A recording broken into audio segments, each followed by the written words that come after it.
G'day there and welcome to another video podcast from SunWiz. I'm Warwick Johnston, Managing Director. Just about winding up for the end of the year. We've had a very busy year, including a very exciting launch of free high-definition aerial imagery within our PV cell product, which has gone exceptionally well. You may have seen some of the videos, and that's pretty exciting, game-changing for the solar industry. So we're going to go have a relaxing break, but before we do, got another very interesting interview today here with PeterLeeson of Leeson Group. G'day, Peter. How you going, Warwick? Thanks for having me. Yeah, good, and thanks for taking some time out of what must be one of the busiest weeks of the year. It's been a little bit crazy. Yeah. So look, for those people who don't know much about Leeson Group, give us a bit of background. How long have you been in operation for? Where your geography is that you cover, and something like that. Yep. So Leeson Group has multiple business units within it. We started in 2009, 2010, doing residential commercial installations in solar. We were working on some reasonably large projects back then in the 2012, 2013, which were in the 100 kilowatt range, which we thought was quite impressive. So we do solar power installation nationally. We have two parts of that business, which is build integrated PV, so a solar roof tile, which we've supported Bristol Roofing in the development of, and we install it nationally for them. And then we also do commercial PV, so anywhere from 30 kilowatts to a megawatt type systems as well, mainly focused in Victoria, but we have done systems in New South Wales and Queensland. Oh, fantastic. And so people have got an idea of the scale of your business. What volume did you reach in 2018? Volume was about a megawatt in 2018. We're not a sort of large commercial volume company. We focus on the building integrated PV. So a lot of our projects have been since the start of the year when the solar tile was released, it's been installation of those on new homes and some existing facilities, and then a few commercial systems. That's great. I mean, the BRPV is a pretty niche market there. I guess you've got some interesting challenges there, finding the right customers, etc. But and then really no competition. Is that right? Well, there's very little competition. It's a boutique product. It looks excellent. The performance is pretty good considering the thermal temperature coefficients when you integrate a solar product into a roof. But it is a niche market. It is growing. We see that in 5 years, most new homes will have building integrated PV on all new homes. So that's part of our business model, is a long-term strategy for that. Oh, great. Look, Sonny's just come home from a walk as well, so I think we'll bring him into the interview too. G'day, Sonny. Look, fascinating stuff there, but it sounds like a fair bit of your work's in commercial. What sort of proportion of the work you do is commercial versus your BRPV, Leslie? About 50-50. Oh, great. Yeah, about 50-50%. It'll put one of our sales managers has come back on after a hiatus from the industry this year. So he's growing the commercial portfolio of projects. We've got some larger, long-term, 2 to 3 megawatt projects. Rooftop all ground mount, but our main focus is sort of that sub 100 kilowatt. It's a bit easier space. You can turn the projects over a lot quicker. So we're forecasting 2 to 3 megawatts to be installed next year from our business. No, fantastic. And commercial space. Okay, and what sort of profit margin do you see in each of those separate businesses?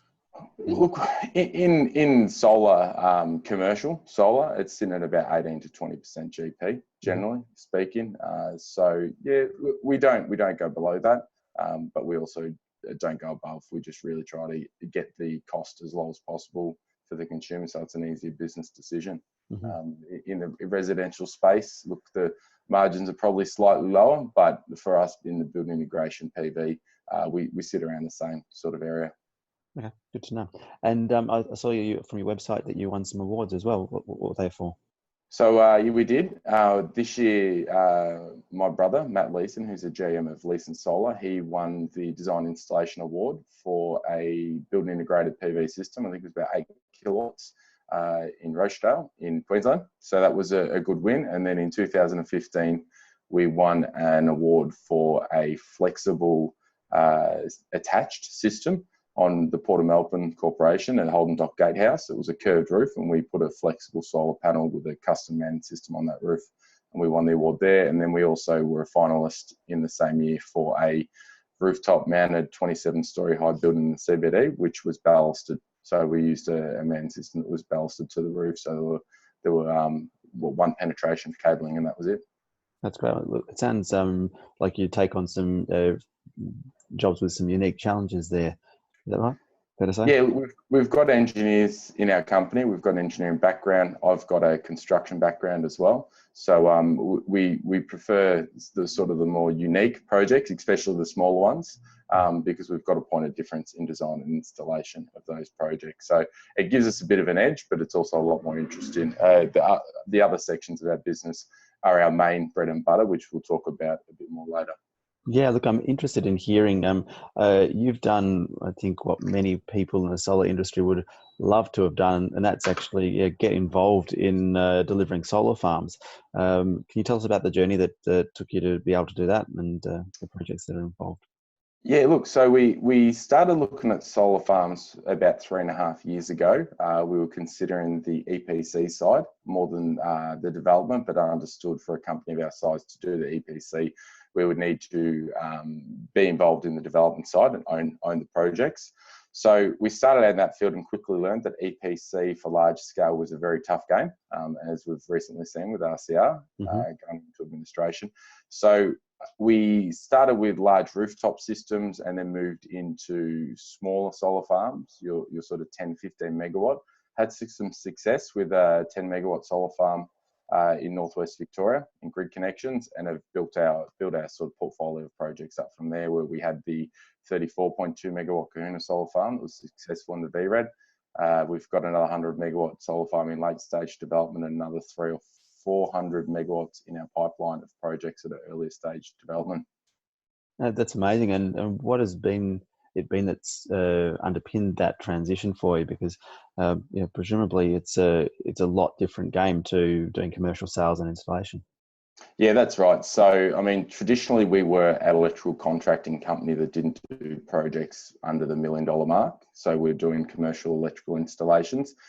So we're used to those sort of larger projects. We've also done a lot of subdivision, housing developments, that sort of stuff in the construction side of our business. So we had the planning experience. We've got electrical engineering experience, and now we've got a big team of electrical engineers, and we actually have a joint venture for a power systems engineering consultancy that was started this year called PeterLeeson Energy, which I'll tell you a bit more about in a minute. So having that background in engineering and also development, we saw a good opportunity. And at the very early stage, with all the funding coming from ARENA for projects, we saw that the price of installation was going to drop, the module price was dropping globally, and the financial model for those projects was getting a lot better. So our business had a unique position where we weren't a large volume residential installation company and not even a large volume commercial installation company. We took on projects which were a bit unique or had the challenge of the engineering or a quality side of it. So we had the time and the effort to put into starting the developments and took on a risk very early stage. It was a lot of hard work, and development of solar farms takes a long time to pay off. The AMO process currently with the NSPs, the flood of connection applications and the network, issues with system strength, thermal loadings of transformers and lines around the state, Victoria, New South Wales, Queensland, South Australia, is very challenging. So projects can take quite a while to get through that process, and it's a very expensive process in terms of power systems engineering, steady state studies, generation performance standards, connection applications, and then redoing it all every time another connection becomes committed. So big challenges, but we've seen success. We weren't the earliest, but we're early enough to get some good projects online. No, well done, and yeah, congratulations. It sounds a different world to the world of residential and commercial sales and installation. Even with all their challenges, it's a totally different game, right? It is a totally different game, but it all lines up with our long-term strategy of being a 20, 30-year business. So solar farms is part of what we do. And whilst it is in a boom period right now, it won't remain in a boom forever, because we're going to have constraints in network. You can only fit so much renewables in at a certain time until we get past that level to the next point of storage and how we use that energy, whether it's batteries, hydrogen, electrolysis, these sort of things. So it's a good long-term business. We believe in a renewable energy future. one of the reasons is why most of our business on the installation side is focused on building integrated PV. I sit on the installer reference group for the DC, and that's a very positive group, and there's a lot of positive outcomes that come from that group. And one of the things that is at the top of the conversation is building integrated PV and transition of standards and guidelines to that, which we as a business have an edge on most other companies, because we understand how building integrated PV should be implemented as per the guidelines and standards. And we're very unique in Australia with our standards. So there's certain things like rooftop isolators that you need to adhere to, heavy duty protection of conduits in roofs, and that's a design issue with products. So building integrated PV products that have come to the market previously don't comply, and you need to make sure from the initial point that those products are aware and compliant with the standards in a design point of view. So our business it is broad, our business, but the building integrated PV, we believe, will be in 5 to 10 years time, will be a very common product in the market and will be very cost competitive with standard PV. Oh, look, I'd like to hope so. I was involved with BRPV since 2005. Freeway noise walls, building facades, the solar halo on Metricon Stadium up on the Gold Coast. All fascinating projects with really interesting design challenges and shading, etc. But most of those went in before the current standards, and it's real curly issues. I remember one of the first times I heard you speak was about the solar halo, and that was a very inspiring project. It was very interesting, the string configurations, the challenges, the effort that went into the mounting system, the construction, the modelling that you did around performance. It was an excellent presentation. And I remember having a few good questions, and that was part of our transition to build integrated PV.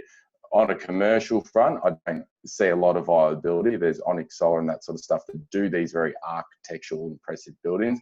We're more focused on a scalable product that will be financially viable in years to come. And it will always be slightly more expensive, but people pay slightly more for aesthetics. So we are focused on both. We have also done a building integrated PV system in Cambodia on a 200 kilowatt facade, which was sort of a trial project that we did the engineering, design and project management for. So it's very interesting to see both sides of building integrated PV, on the commercial side and then the residential side. Oh, great. Hey, look, we're running out of time. So just before we wrap up, are there any tips or insights you'd like to share from your experience that you'd like to see? If only everyone could do this, it would lift the game of the solar industry or help people with their business. Yeah, look, I think the quality focus is a big one. There's a lot of articles, and I think there was one in the Australian yesterday about the systems being dangerous, risking lives, this sort of thing. So I think the focus needs to be maintain quality for those in the industry that are in the inner circle of not selling short, not selling low prices for short-term systems that will be pulled out in a few years' time. Keep focused on the quality. That will pass. It has in the past, and companies have started to focus more on the quality side of it. So I think really just the quality components, the system installation, and the occupational health and safety for me is a big one. So we work on both sides of the business. I see a lot of excellent systems and excellent safe work practices. But if I could focus on anyone, and this is to all contractors and solar businesses out there, safety is paramount. We don't want to take risks with safety, and that's before and after. So operational safety, how do we access those commercial systems at a later point? How are we getting on the roof? We're not using scissor lifts. Have we got harness points on the roof? This sort of thing. So, and I think that you'll overcome the competition if you do that. And also engineering help. So engineers are a very pivotal part of our business to ensure that we've got appropriate design and installation and engineering and these sort of things around, wind loading and structural capability of the buildings. So, the leaders in the industry will be the ones that have their own engineering teams in time to come. You can focus on quality, you can turn through projects very quickly, and you can get good connections very quickly. So part of our growth has been focusing on an engineering design and project management. And health and safety, our health and safety systems allow us to work with some of Australia's biggest companies. Our clients are ASX listed. So that's another true aspect of having a really good system approach to installation design. Interesting. And look, just to wrap up, I noted there was a choice survey which was released just recently, and one of the interesting things about it was showing that only 20% of customers are actually buying purely on price. This is residential, of course, and there's just shows you how much the opportunity there is for people to go and actually do a good job just in the residential sales process and beat a lot of people who only a third of people are providing payback calculations for residential, for example. 40% buying systems based on quality of components rather than on price. Only 24% on referrals. All of these are major opportunities for people to reshape the business and improve. And of course, residential PV cell hasn't been a focus on the residential market. That's changing now. We've got a standalone roof layout tool with free high definition aerial imagery for you to do roof layouts with, and you don't have to do the whole financial calculation anymore. So look, I think the industry's residential's back in a way, commercials hitting record volumes, and great to see what you're doing out there with solar farms. Heading for a 4 gigawatt year all up. So look, thanks. I completely agree. As you know, that we've used PV cell for probably 7, 8 years, maybe 7 years, I think. And we use it for all residential and commercial systems. It's a fantastic product, and the new imagery is excellent. The feedback from my team is that it's fantastic. So, and that point of quality and giving that payback gives you return, repeat customers, referrals. But not only that as technology advances, when batteries become financially viable and a better payback on them, if you're selling quality, you've got a customer in 3-5 years' time. Good tips. All right, thanks again, Peter. Have a wonderful end of the year and a good break, and see you again in 2019. Thanks, Mark. Take care. Merry Christmas. Yes, bye.